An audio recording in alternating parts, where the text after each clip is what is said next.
I bought an embroidery machine and I have absolutely no clue what it does or how to use it.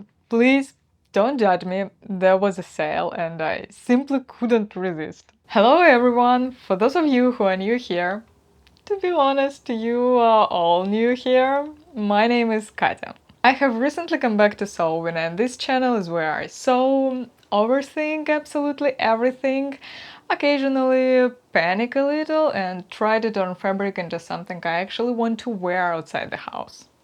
Fashion, tuck, sewing blog, stitch, stitch. So, this is an embroidery machine. I have never used one before, and to be completely honest, I don't actually know how to embroider. Well, technically I do have a little embroidery experience from school, like cross-stitch, by hand. I know it doesn't exactly sound like the most relevant qualification, but it is what it is. I'm not going to do a full review of the machine in this video, you know, the kind with a complete breakdown of every feature. I barely know what's going on here in myself. We will be figuring out what this little thing can do together in future videos. To be honest, I have very mixed feeling about this machine. On the one hand, I am ridiculously excited because I have seen what other sewing YouTubers create with theirs, and every time I imagine the things I could make with it, I can't wait to get started. On the other hand, I feel pure panic because I have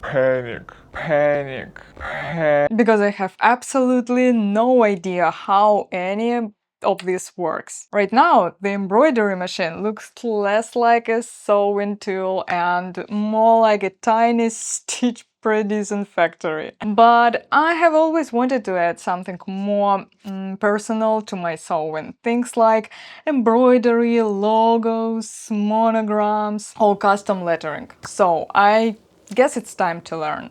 Fashion, tuck, sewing blog, stitch, stitch. I am terrified of hooping the fabric wrong or somehow messing up with thread.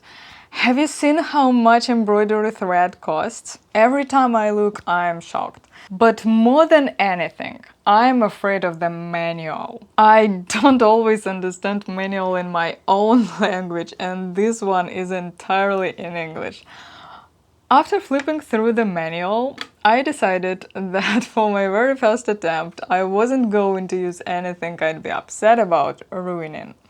In fact, I'm not even going to use a finished garment. I have a piece of plain cotton, no stretch, nothing fancy, and that seems like the perfect test fabric. Of course, I quickly discovered that the embroidery isn't quite as simple as put the fabric in, press the button, get a result.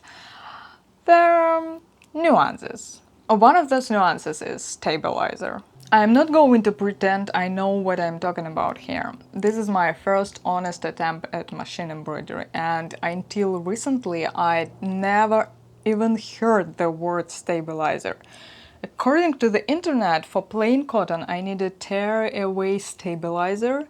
I got a pack stabilizers, which are all different, and I'm honestly not sure which one I'm supposed to use because they're not labeled. So I just choose the one that match the thickness of my fabric. Please correct me in the comments if I'm wrong or if there is a better option. I'm learning as I go. Fashion, tuck, sewing blog, stitch, stitch. For the design, I choose my channel logo. Honestly, it didn't take much thought.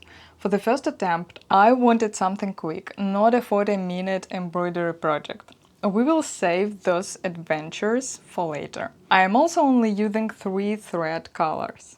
Right now my goal isn't to create a masterpiece. I just want to understand how the machine works, how the fabric behaves, what this mysterious stabilizer actually does, and hopefully make it through the process without breaking anything. I was surprised when I figured out that I can use only one color at the time in the embroidery machine.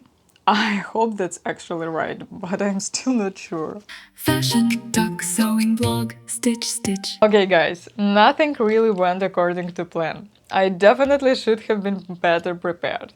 First of all, you have already heard about the stabilizer. Second, I completely forgot that I need a temporary spray adhesive. Hopefully I said that right. And thought, it will be fine. But it wasn't. I'm glad my design isn't very complicated, so it wasn't a total disaster.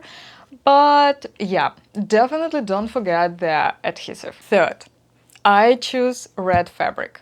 And my dark logo has a red bandana. I somehow didn't realize that until I was already embroidered it. So I had to change the bandana color. Then the machine decided to eat my thread halfway through the design.